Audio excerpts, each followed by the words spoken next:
자, 오늘은 그리스도인의 정체성 열매 맺는 삶이라고 하는 제목으로 하나님 말씀을 살펴보겠습니다.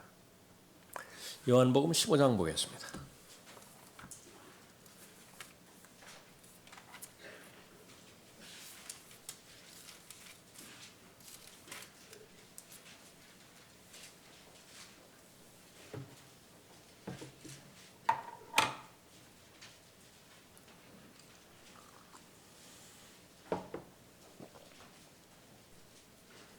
십오 장 5절입니다.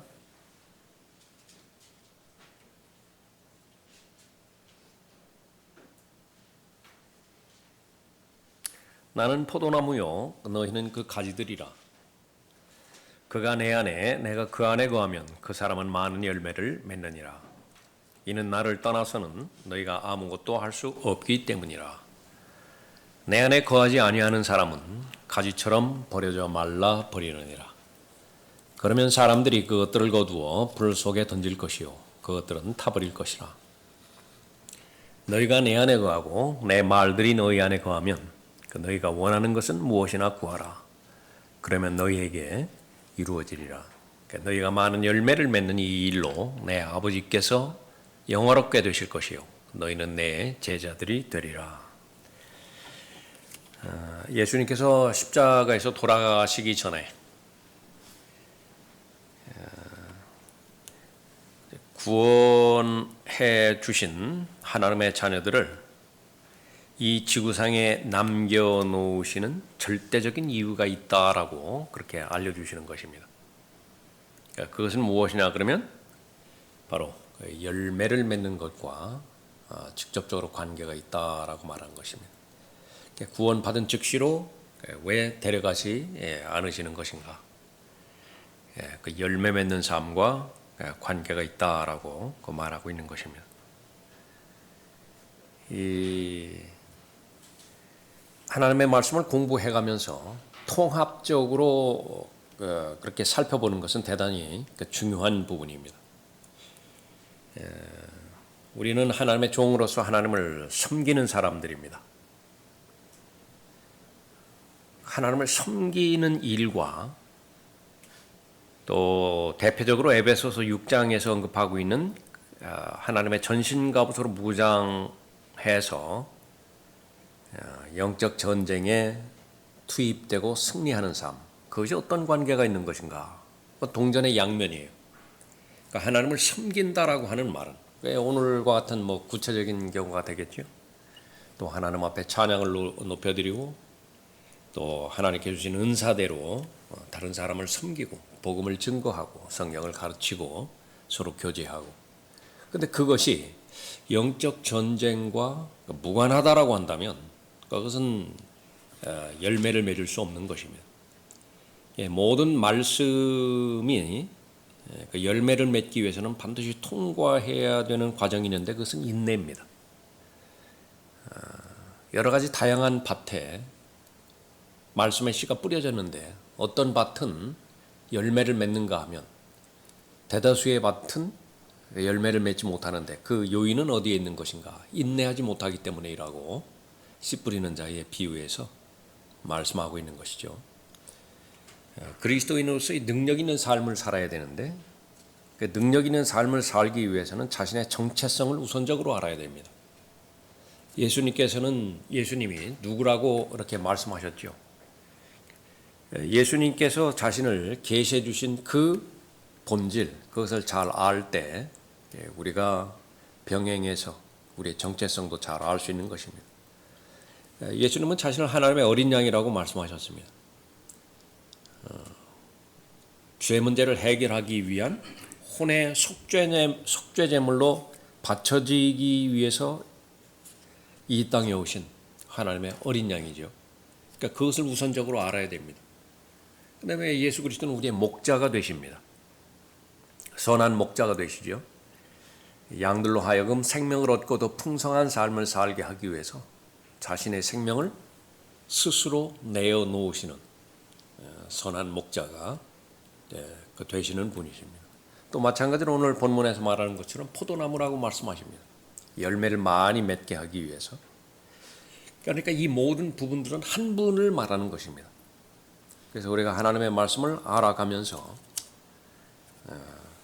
하나님의 말씀이 주는 여러 가지 다양한 면들을 하나로 엮을 수 있어야 되는 것인데, 우리는 하나님의 전신갑옷으로 잘 무장해서 영적 전쟁에서 승리하는 승리의 삶을 사는 것은 물론이고, 또 포도나무에 붙어 있는 가지로서의 그 열매 맺는 그 삶을 잘 살 수 있어야 되어지는 거죠. 이 모든 목적은 이제 하나님께서 우리에게 주시기 위함인 것인데, 생명을 주기 위해서 오신 분이죠. 오늘 15장에서의 본문은, 이 부분은 기쁨을 주시기 위해서 이런 그 가르침을 주시는 것입니다. 그래서 결국은 성령 하나님으로 말미암아서 우리가 거듭날 수 있고요. 그래서 하나님의 능력으로 거듭나는 것입니다. 죄와의 전쟁 역시 마찬가지입니다. 죄와의 전쟁 역시 마찬가지로 성령 하나님의 능력으로 승리할 수 있는 것인데, 한계가 무엇이냐 그러면 처음에는 성령의 능력으로, 성령의 역사로 시작한다고요. 기도로 시작하고 말씀으로 시작하고 또 말씀의 교리로, 다시 말하면 성령의 생각으로 잘 시작을 하는데, 이 중간의 과정에서 본능을 통제하지 못해요. 본능이라고 하는 것은 무엇이냐면 자신의 육신의 힘으로 해보려고 하는 것입니다. 이제까지는 성령의 능력으로 잘 해왔다고. 그런데 어느 시점부터 자신의 본능에, 육신의 능력으로 해결해 보려고 할까? 자신의 결심과 아니면 자신의 여러 가지 노력과 또 애씀으로 인해서 그 죄 문제를 해결할 수 있다고 보는 것이고요. 인격을 또 성장시킬 수 있다라고 그렇게 보는 것입니다. 그래서 길이 참아요. 이를 꾹 다무는 것입니다. 그리고 싫은데도 계속 분투를 해요. 그 모든 부분들이 성령의 능력의 근거에서 이루어진다라고 한다면, 그것은 반드시 성령의 열매를, 인내의 과정을 통해서 성령의 열매를 맺게 되어지는 것입니다. 그러나 그것이 성령의 능력이 아니라고 한다고 한다면 그것은 육신의 일들을 나타내는 거예요. 그런데 그 양상은 똑같습니다. 비슷하다고요. 겉의 모습은. 그래서 하나는 성령의 열매이지만은, 그러나 또 하나는 육신이 만들어내는 일들이에요. 그 두 가지를 어떻게 구분할 수 있는 것이냐? 그러면 내 안에 있는 내재적인 기쁨이 그것을 판가름해 주는 것입니다. 그것을 대표적으로 고린도전서 2장에서 영적인 사람이라고 그렇게 말했는데, 영적인 사람은 모든 것을 판단할 수 있는 능력이 있습니다. 그러나 본인은 판단받지 않아요. 다시 말하면 하나님의 생각 가운데서 어떤 상황과 여건이 있었든지 성령의 생각이 최우선순위가 되는 것입니다. 최종 권위가 되는 거예요. 그래서 그 생각 가운데서 내가 올바로 서 있는 그 상태가 신실한 상태이고 마음이 겸손한 상태입니다. 그러나 그 이외의 것은 이제 비굴해진다든지 아니면 교만해진다든지 아니면 자기 자랑을 한다든지, 그렇게 이제 고린도전서 3장에서 언급하고 있는 육신적인 그런 그 성향들을 바라게 되어지는 거죠. 그래서 늘 확인해야 되는 것은 내가 어떤 일을 하든지 어떤 상황과 여건에 있든지 나는 성령의 인도함을 받는 것이냐, 성령의 생각과 동의해서 그 성령의 생각에 통제를 받으면 성령의 인도를 받는 것인데, 그 가운데서 내면의 증거가 있습니다. 그것이 바로 기쁨이라.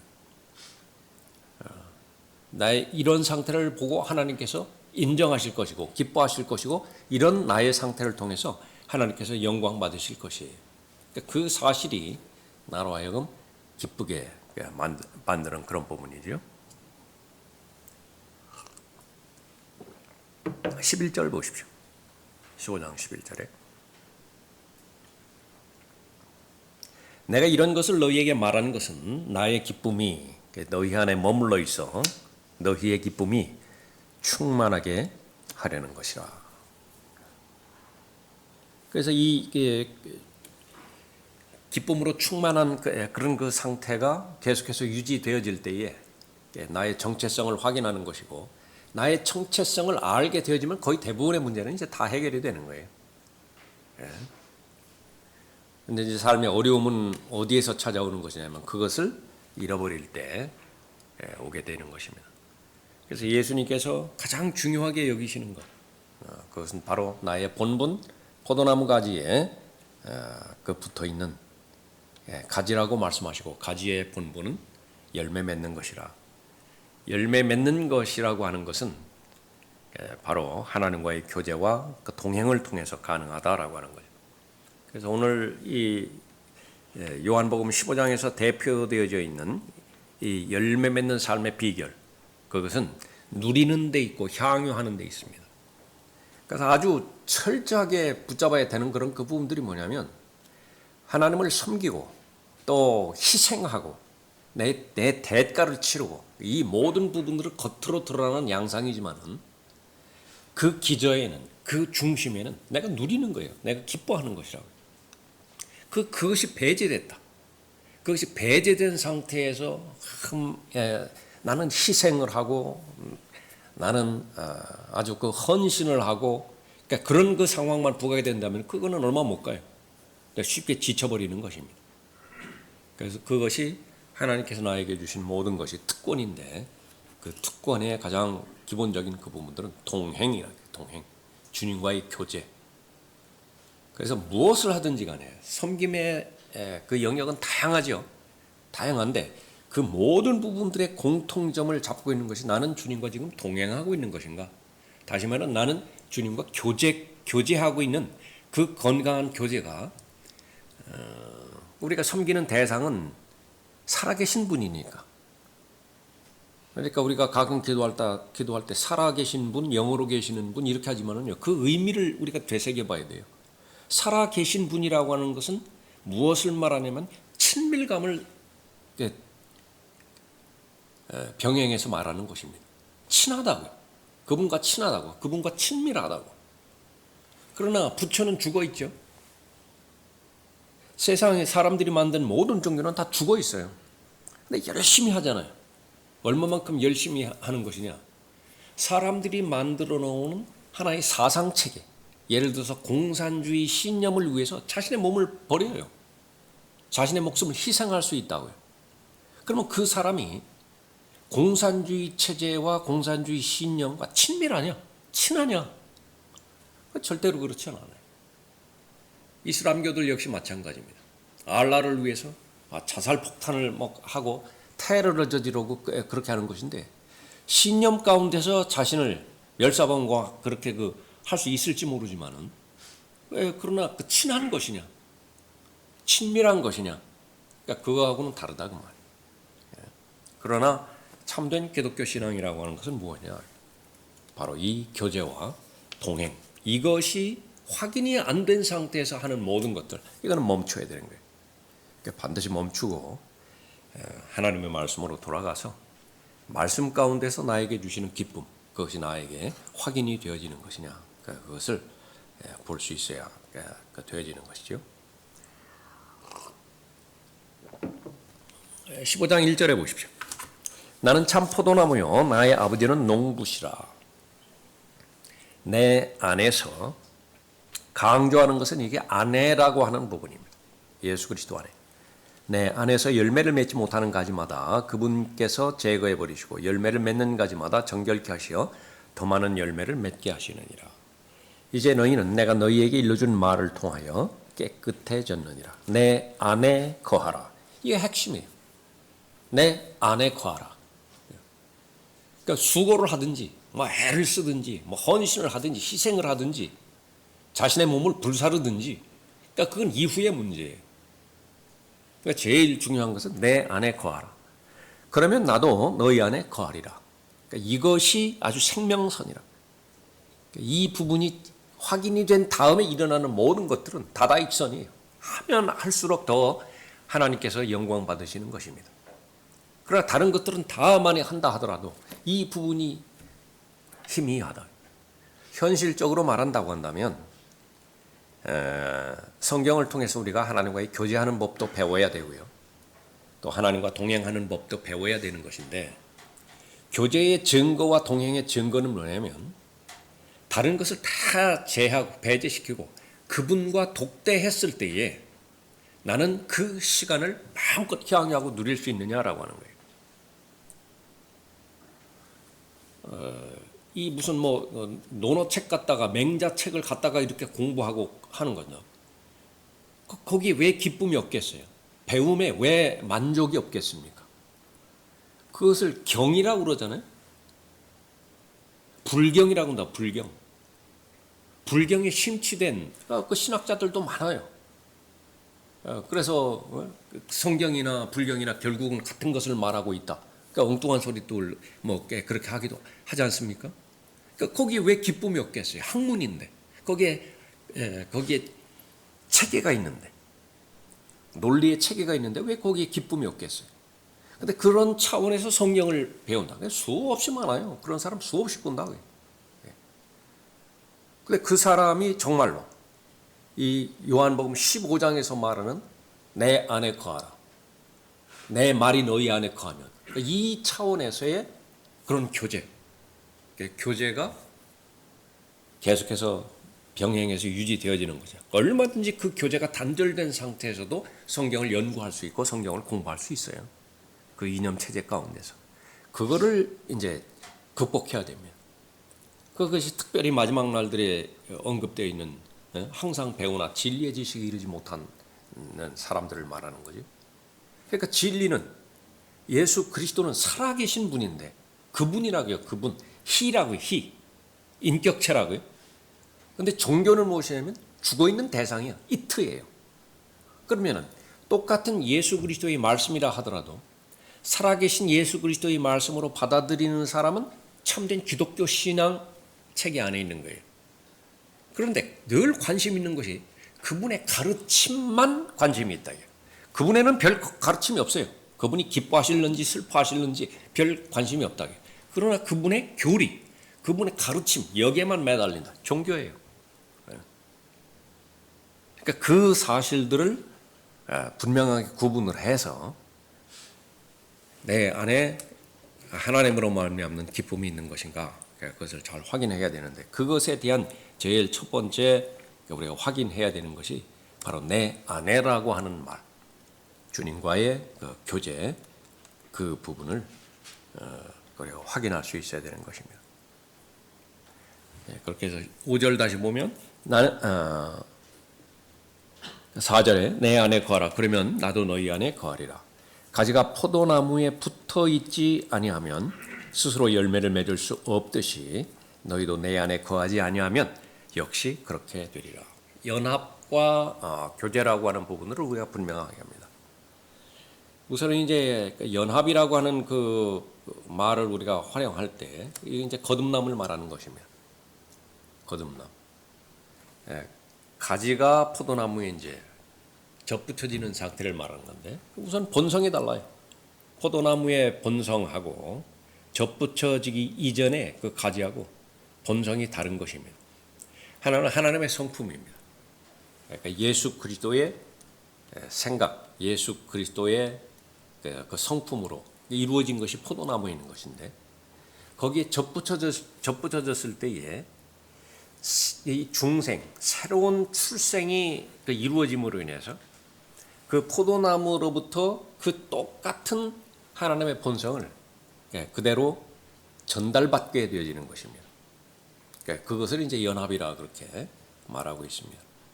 그것은 예수 그리스도를 개인의 구주로 믿을 때에 이루어지는 것이죠.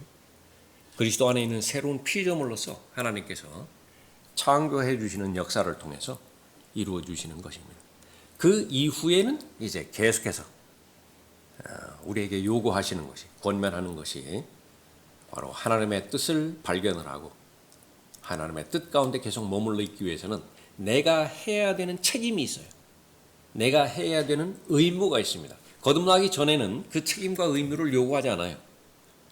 그러나 거듭난 이후에 연합된 이후에는 이제 계속 거하라라고 명령하고 있는 것이죠. 말씀하고 있는 것입니다. 그래서 그 모든 것들은 갈보리에서 완성된 사역에 근거하고 있습니다.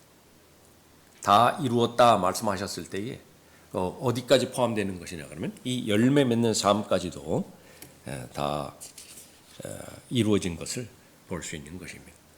그래서 열매 맺는 것은 노력하는 것이 아니다라고 하는 그 부분입니다. 노력을 통해서 열매를 맺는 것은 아니라 그러니까 붙어있는 상태 그것만 유지가 되어지면 포도나무에는 그 진액이 그대로 흘러 들어와서 열매를 맺게 되어지는 것을 말하는 것입니다. 자, 포도나무 가지의 목적 그것이 이제 열매를 맺게 되어지는 것인데요. 오늘 본문 말씀에 보면 열매를 맺지 못하는 가지가 있고 열매 맺는 가지가 있고 열매를 많이 맺는 그런 가지가 있습니다. 세 가지 다 이제 하나님의 관심의 종목입니다. 열매 없는 가지가 2절에 나와 있죠. 내 안에서 열매를 맺지 못하는 가지마다 그분께서 제거해 버리시고 열매를 맺는 가지마다 정결케 하시어 더 많은 열매를 맺게 하시느니라. 이 요한복음 15장은 교리적으로 가져올 수 없는 부분이기 때문에 비유적으로 설명적으로 우리가 가져오고요. 그 근거가 되어지는 것은 이제 바울 서신의 근거에서 이 부분들을 조명하는 것이죠. 성경을 올바로 나눌 때 항상 그렇습니다. 그 기준점이 되어지는 것은 바울 서신이에요. 바울 서신의 기준점에서 복음서를 비추는 것이죠. 그럴 때에 하나님의 관심사 여기 있는 것은 제일 첫 번째 나오는 것이 열매를 맺지 못하는 가지예요. 그러면 열매를 맺지 못하는 가지 그 가지에 대해서는 어떻게 행하는 것인가? 열매를 맺게 만드는 것입니다. 어떻게 열매를 맺게 만드는 것이냐? 그것이 바로 하나님께서 하나님의 자녀의 삶에 개입을 하시는 것입니다. 개입을 하셔서 무엇 때문에 열매를 맺지 못하게 만드는 것이냐? 그것을 간섭하게 하는 것이죠. 히브리서 12장에 보십시오.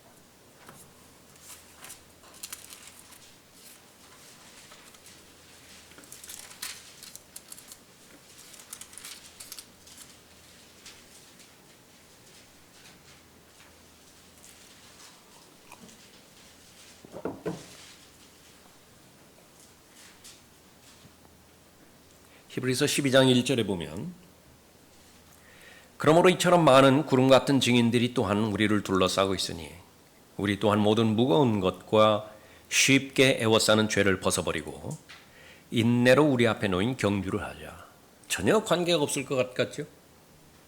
요한복음 15장과 히브리서 12장 무슨 관계가 있어요? 열매 맺는 것과 경주를 잘 마치는 것. 그러나 이것은 같은 말이라고요. 그것이 처음에 아까 살펴봤던 통합적으로 우리가 가져와야 된다라고 하는 그런 부분이죠. 그럼 경주에 이기지 못하게 만드는 요소가 무엇이냐? 여러 가지 다양한 요소가 있겠지만은 여기서는 크게 두 가지 그 범주를 두죠. 하나는 무거운 것이라고요. 또 하나는 쉽게 애워싸는 죄예요. 그런데 이 두 가지 다 방관하지 않습니다. 왜냐하면 이 사람의 등에는 등 넘버가 붙어 있어요.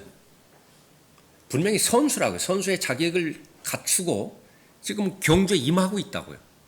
그런데 잘 달리지를 못해요. 그러면 이 사람에게 행해야 되는 것이 뭐냐면 잘 달리게 하도록 해야 됩니다. 그럼 이것이 무거운 짐 때문에 달리지 못하는 것이냐? 아니면 쉽게 애워싸는 죄. 다시 말하면 별것도 아닌데 계속 넘어져요. 그냥 약간 근육에 힘만 주면은 버티고 그냥 나갈 만한 것인데 지레 겁을 먹고 그냥 스스로 넘어져 버린다. 그 쉽게 애워싸는 죄라고요. 그런데 그것은 다 극복해야 될 과제라고 말씀하십니다. 비결은 무엇이냐? 2절에 그리고 우리 믿음의 창시자의 완성자신 예수를 바라보자. 똑같죠? 예수를 그 능력의 근원은 나로부터 온 것이 아니라 내가 막 모지게 마음 먹고 결심하고 막 분투하고 그렇게 해서 무거운 것 해결하고 쉽게 에워싸는 죄를 벗어버리는 것이 아니라 예수 그리스도로부터 그 능력을 공급을 받아야 되는 거예요. 성령 하나님의 능력으로 열매 맺을 수 있는 그런 그 근원을 우리가 소유하듯이 그렇게 하고 그냥 바라보기만 하면 되는 것입니다. 그 근거에 해당되는 것이 십자가의 능력이에요. 그러니까 모든 그리스도인의 삶은 십자가의 능력으로부터 시작되는 것인데 죄와 싸워서 이기는 것은 물론이고 열매 맺는 삶도 마찬가지죠. 자기 옛사람을 부인을 해야 계속 여기에서 언급하는 것처럼 징계와 가지치기에 해당되어지는 부분인데요.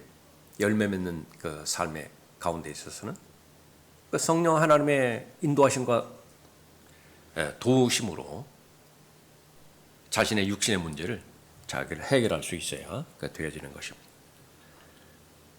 바라보라 그랬죠? 2절에서 바라보자라고 하는 말에 의미가 있기 위해서는 그 다음 절에 말하는 깊이 생각하라라고 하는 그런 부분입니다. 깊이 생각하라라고 하는 말이 숙고하라라고 해요. 그래서 라크만 목사님은 이게 반복적으로 강조하는 그런 부분이 있습니다. 그리스도인이 왜 정상적인 그리스도인의 삶을 살지 못하는 것이냐? 그 원인 가운데 해당되는 것이 숙고하지 않기 때문에 그렇다고 해요. 의식하지 않아요. 이거 생각해야 되는데 그냥 건성건성 생각한다. 다른 것들은 그렇게 할 수 있어요. 그러나 이 영적인 부분에 있어서만큼은 깊이 생각을 해야 돼요. 진중하게, 아주 신중하게 생각을 해야 된다. 3절에 너희 마음이 지쳐 낙심치 않기 위하여 자기에게 저질러진 죄인들의 그와 같은 모순된 행동들을 견뎌내신 그를 깊이 생각하라. 그렇게 언급하고 있죠. 달려가지 못하게 만들면 이제 탈골이 됐다. 그 원인이 이제 제일 많습니다. 쩔뚝거리는 거예요. 탈골이 되는데 어떻게 잘 달려갈 수 있겠어요? 그거 고쳐야 됩니다. 반드시 고쳐야 된다. 5절에 보면 또 마치 자녀에게 했던 것과 같이 너희에게 권면하신 말씀을 잊었으니 곧 내 아들아 주의 징계를 경시하지 말고 책망을 받을 때에 낙심하지 말라. 주께서 그의 사랑하시는 자를 징계하시고 그의 받으시는 아들마다 매질하시느니라고 하신 것이라. 이것은 이제 요한계시록 2장 3장에 보면 7 교회에 관련된 그 권면의 말씀도 나오십니다. 사랑과 징계는 항상 같이 가요. 그런데 누가 징계의 대상이냐? 사사행하는 아니라는 거예요. 사사행하는 징계의 대상이 아니에요. 왜냐하면 연합 자체가 이루어지지 않았기 때문에, 관계 자체가 형성이 안 되어 있기 때문에 그것은 연결점이 없다고요. 그러나 연합이 이미 이루어졌다. 포도나무의 가지가 이미 접붙여졌다. 그렇게 된다라고 한다면 영적으로 거듭나서 하나님의 자녀의 신분이 되기 때문에 사생아가 아닌 거예요. 사생아가 아닌 모든 하나님의 자녀에 대해서는 절대로 포기하지 않습니다. 하나님께서 방치하지 않으신다. 그 세 부류에 있는 거예요. 세 부류가. 그 가운데 우리가 지금 살펴보는 그 부분들이 열매를 맺지 못하는 가지가 있다. 그것은 전혀 구원에 대한 기쁨을 누릴 수도 없고 구원에 대한 확신도 가질 수 없을 뿐만 아니라 그리스도인에서 정상적인 삶을 살아갈 수가 없는 것입니다. 그러니까 신분상으로는, 다시 말하면 명목상으로는 하나님의 자녀가 분명한데 호적을 떠들어 보면 거기에 그 이름이 기재되어 있는 거예요. 호적상에는 기록이 되어 있어요. 그러나 전혀 그 아버지의 아들이라고 하는 것을 입증해낼 만한 요소가 없어요. 그런 증거들도 없고 그런 혜택도 누리지도 못하고. 그러면 가만히 있겠느냐?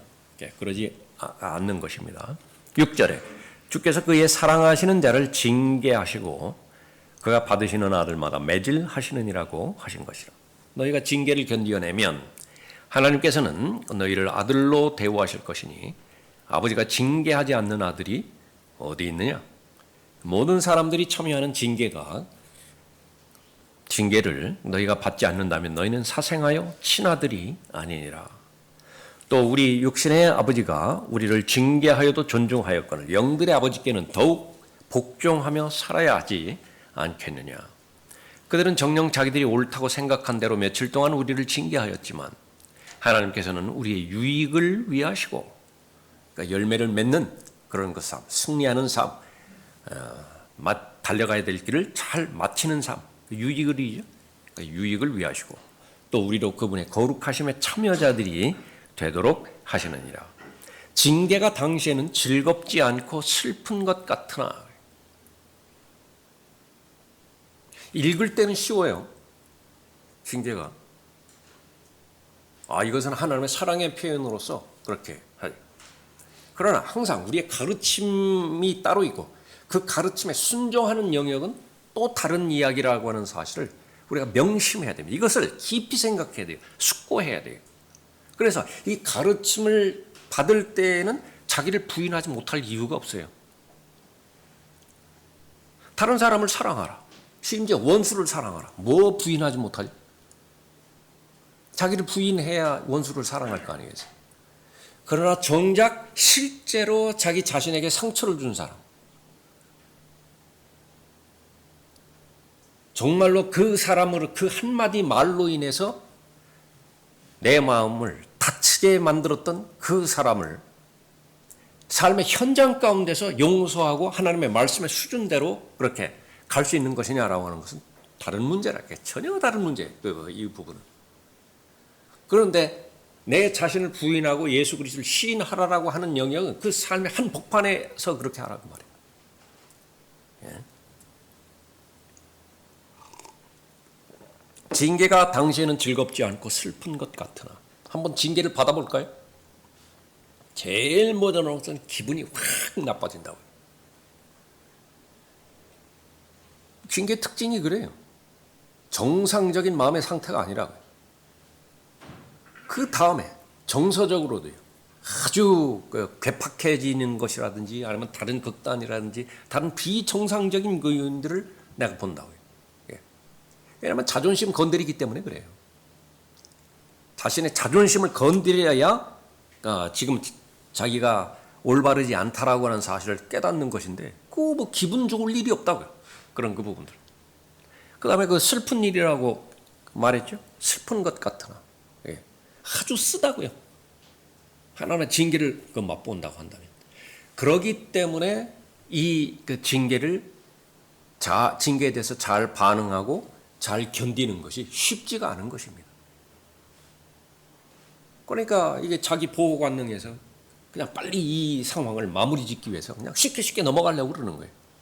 한번 그것이 하나님의 인도하심 가운데서 나에게 주신 메시지라고 한다면, 나에게 주신 그런 하나님의 기회라고 한다고 한다면 그것을 붙잡고 정말 하나님으로부터 오는 것이냐,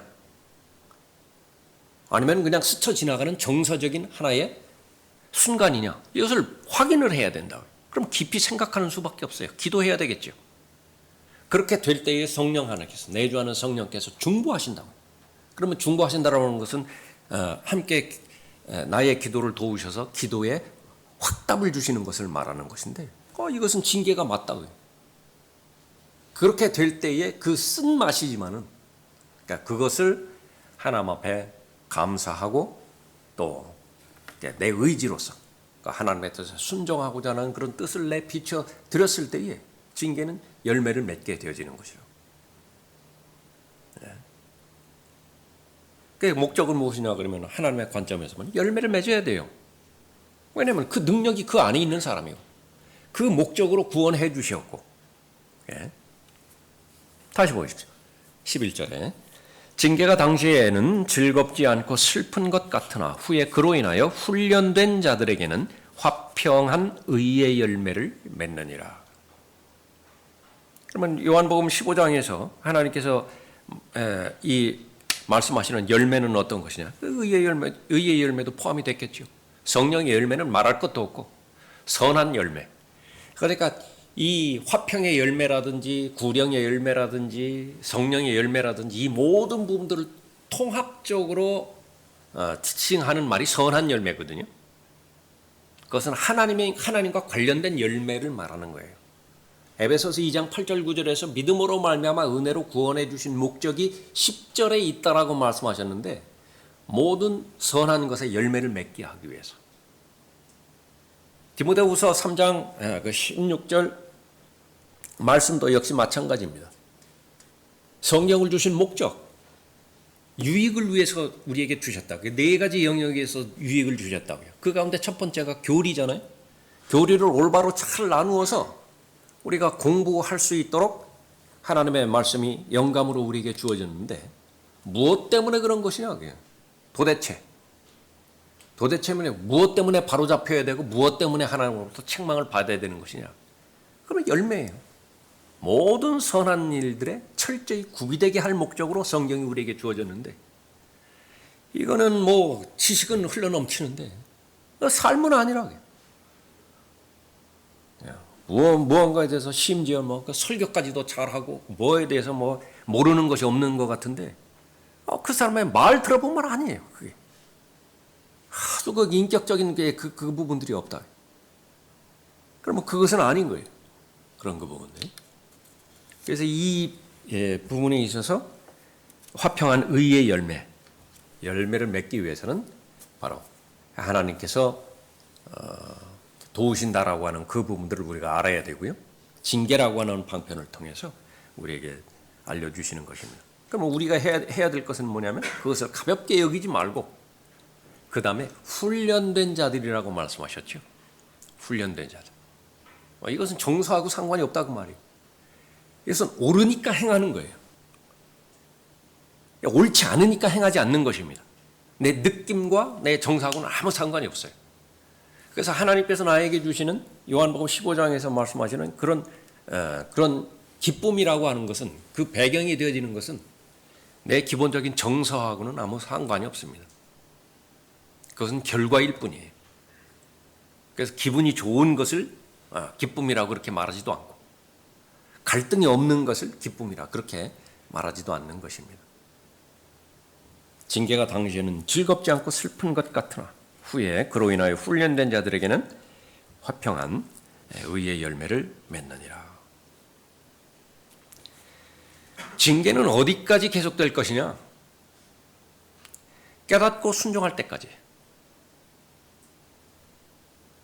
그때까지 징계는 계속되는 것입니다. 죄를 놓지 않고 붙들고 있는 한 고통만을 경험하게 될 것이다. 맞는 말입니다. 죄를 놓지 않고 붙들고 있는 한 고통만을 경험하게 될 것이다. 교회는 나와요. 경배에 참여합니다. 왜 참여 안 해요? 20년 동안 참여했는데. 성경 왜 안 읽어요? 그것이 일상생활이 되었는데. 기도를 왜 안 해요? 하지. 그러나 거기는 무엇이 없느냐? 기쁨이 없어요. 왜 그렇습니까? 하나님께서 분명하게 제시해 주신 그 죄 문제가 열매를 맺지 못하는 죄 문제가 있다고. 열매를 맺지 못하게 만드는 무겁게 만드는 그 요소가 그렇게 있는 것이지요. 그러니까 그것이 해결이 되어야 될 텐데 그 해결이 되지 않으니까 그 불필요한 징계, 계속해서 연장되는 징계. 그렇게 오랫동안 징계받을 이유가 없다고요. 그건 끝났어야 됐다고요. 끝났어야 됐어. 근데 계속 연장이 되는 거예요. 그것이 바로 하나님의 그 징계의 목적이라 그렇게 말합니다. 결과가 무엇이냐? 그래. 제일 먼저 찾아오는 것이 무기력입니다. 무기력하다고요. 나를 떠나서는 아무것도 할 수 없다라고 말했다고요. 포도나무 가지에 붙어있는 가지가 해야 될 그 역할, 그 열매 맺는 것이라고요. 예. 포도나무 가지이기 때문에 포도를 맺는 거예요. 포도를 맺는 것이 전체 일이에요. 그것이 삶의 본질이고 삶의 목적이고 거기에 더하고 그렇게 뺄 뭐가 없어요. 그런데 그것을 맺지 못하니까 이제 다른 것들 덧붙이기 시작한 거예요. 예. 이상한 것들, 모조품들. 열매를 맺지 못하니까 대체하기 시작합니다. 잎사귀만 막 무성하게 만들어버린다든지. 그것도 어느 상황에서는 보기에도 괜찮을 것 같다. 잔가지를 막 계속 쳐나간다든지. 막 요란하다고요. 막 이것도 하는 것 같고 저것도 하는 것 같고 하고. 그런데 그것이 의미가 있고 해서는 열매를 맺는 상태에서 그것이 계속해서 확장이 되어 나갔는데 열매가 없어요. 열매를 맺는다 하더라도 먹지 못할 열매. 보셨죠? 그렇게 뭐 시퍼렇게 돼가지고서 아주 깨알같이 작은 열매들 다닥다닥 이렇게 붙은 거. 그 수가 많아 봐야 그거 뭐 아무 유익이 없다고요. 그 스스로만 만족하게 되는 거예요. 그러니까 그것은 무기력한 것입니다. 그리고 영적인 질병. 그러니까 육체적인 질병 그것은 뭐 다른 문제라 하더라도요. 시들어 버리는 거예요. 결국은 바로 영적인 죽음까지도 경험하게 되어지는 것입니다. 그러면은 이 부분에 대해서 책망과 경고로 시작되어지는 것이 이제 징계의 시작인데, 책망과 경고의 대상이 되기 위해서는 늘 길을 열어놔야 돼요. 제일 현실적인 것은 설교입니다. 내가 그 상황에 대해서는 내가 스스로 성경을 읽어도 자신을 잘 깨닫지 못하게 되는 거예요. 그래서 그 설교의 유익함이라고 하는 것은 바로 여러 가지 다른 역할들인데, 이미 두꺼워졌기 때문에 겉사람의 그 두께가 두꺼워졌기 때문에 웬만하면 깨지지 않아요. 그래서 햄마가 필요합니다. 햄마. 큰 망치 있죠. 그걸로 두들겨 패야 돼요. 그래서 한 번, 두 번 어느 선계 쫙 뻐개져 버립니다. 아프죠? 대단히 아프다고요. 그러나 그 감수해야 됩니다. 감수해야 그 안에 있는, 속에 있는 생명체가 숨을 쉬게 된다. 그렇게 해서 나오게 되어지는 것입니다. 그래서 그 상태에서 귀를 열어두고 경청해야 될 그런 그 부분이 있다면 거기서 끝나요. 아주 제일 현명한 것입니다. 그러나 그 단계를 넘어가 버렸다. 그러면 이제 매질입니다. 징계라고요. 이것은 기쁨을 빼앗으시는 단계예요. 그래서 슬픔이라고요. 슬픔. 아주 슬프다고요. 그 사람이. 그러나 이 슬픔도 세상과 관련된 슬픔이 있고 하나님과 관련된 슬픔이 있는데, 하나님은 하나님의 자녀를 사랑하기 때문에 하나님과 관련된 슬픔을 주시는 것입니다. 그것이 바로 회개예요. 늘 마음에서 염려가 떠나지 않고요. 두근두근 한다. 불안해요, 지금. 가만히 생각해 보면 뭐 특별히 불안한 것도 없어요. 무엇 때문에 불안한 것이냐? 돈 문제 걸려있지도 않고 건강 문제 그렇게 특별한 것도 없고, 근데 왜 이렇게 마음이 조바심 있고 불안한 것이냐? 정작 맺어야 되는 열매는 안 맺고 있다. 그러니까 하나님께서 주시는 두려움이에요. 근심이라. 조바심이고 조급함입니다. 낙담은 마귀만 주는 것이 아닙니다. 성령 하나님께서도 그 사람을 낙담케 그렇게 몰아가는 거예요. 막다른 걸 먹으러. 낙담하는 사람이 낭패감 느끼지 않겠어요? 그러니까 말은 그렇게 않지만 늘 다른 사람들과 비교해서 헤어나질 못해요. 다른 사람들과 비교해서 열등감을 갖는다. 그 원인 가운데 하나가 열매 맺는데 실패를 해버렸다. 그 책망은 반드시 효력이 있어야 됩니다. 근데 이 책망이 효력을 발하지 못함으로 인해서 감정이 엉망이 되는 거예요. 불쾌하다고요. 그 책망을 받았을 때 안심이 되어지는 책망이 있습니다. 이제야 살았더구나. 정말 호되게 혼났거든요. 그럼 비로소 안심이 되는 거예요. 진작 들었어야 되는 책망인데, 진작 먼저 혼났어야 되는 것인데 이제야 그렇게 당한 것이죠. 비로소 안심이 되어지는 것이라.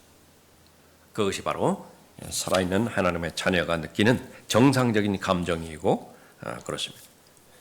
사람들과의 관계가 불안정하고 탐탁지 않고, 또 성경 말씀은 기쁨을 주어야 되는데 기쁨을 주지는 못하고, 또 오히려 무겁게 부담스럽게 납덩이처럼 그렇게 한다. 그러니까 정상적인 모임이라고 하면 말씀을 중심으로 한 모임일 거 아니겠어요? 그래서 그 모임이 부담스러운 거예요. 그러니까 참여하기가 부담스럽고 한다.